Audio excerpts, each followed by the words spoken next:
আপনারা সকলেই তো জানেন গত 12ই জুলাই রিলায়েন্স ইন্ডাস্ট্রিজের চেয়ারম্যান মুকেশ আম্বানির ছোট ছেলে অনন্ত আম্বানির বিয়ে হয়। অনুষ্ঠান হয়েছিল বোম্বাইয়ের জিও ওয়ার্ল্ড কনভেনশন সেন্টারে। আর সেখানে এক বিরাট অনুষ্ঠানের মাধ্যমে রাধিকা মার্চেন্টকে বিয়ে করা হয়। আর এই বিয়ে হওয়ার আগের থেকেই চলছে নানা ধরনের অনুষ্ঠান। আর এই বিয়েতে উপস্থিত ছিলেন বলিউডের শাহরুখ খান থেকে শুরু করে সালমান খান, এছাড়া ব্রিটিশ প্রধানমন্ত্রী বরিস জনসনের মতো আন্তর্জাতিক ব্যক্তিসহ 600 জনের বেশি হাই প্রোফাইল অতিথি।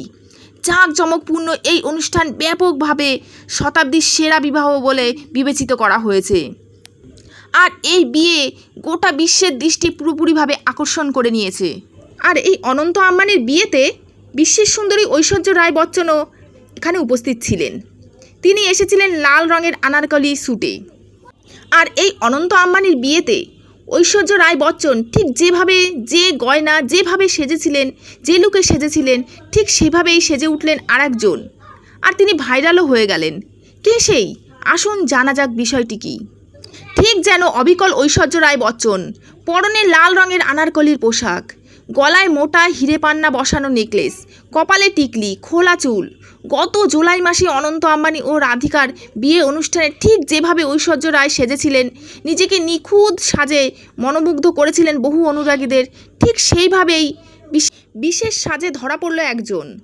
কে বলুন তো সে কিন্তু মানুষ নয়, সে একজন পুতুল।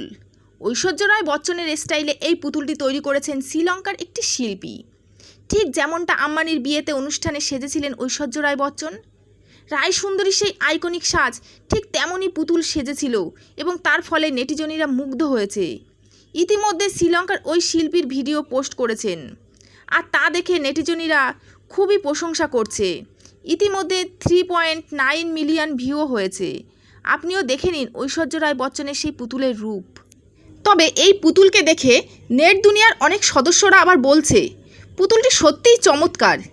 এটা ঐশ্বর্যের পোশাককে নিখুঁতভাবে তুলে ধরা হয়েছে, খুব ভালো হয়েছে। আবার কেউ কেউ বলছে এটি মজাদার। তবে ঐশ্বর্যের সঙ্গে পুতুলটির কখনো তুলনা করা যায় না। ঐশ্বর্য রায়ের সঙ্গে কোনো কিছুর তুলনাই হয় না। তাহলে আপনারাও ভিডিওটি দেখুন এবং আপনারাও মন্তব্য করুন আপনাদের কি মনে হয়। আর সবশেষে বলে রাখি, আপনাদের যদি আমার চ্যানেলটি ভালো লাগে তাহলে অবশ্যই লাইক এবং সাবস্ক্রাইব করে দেবেন।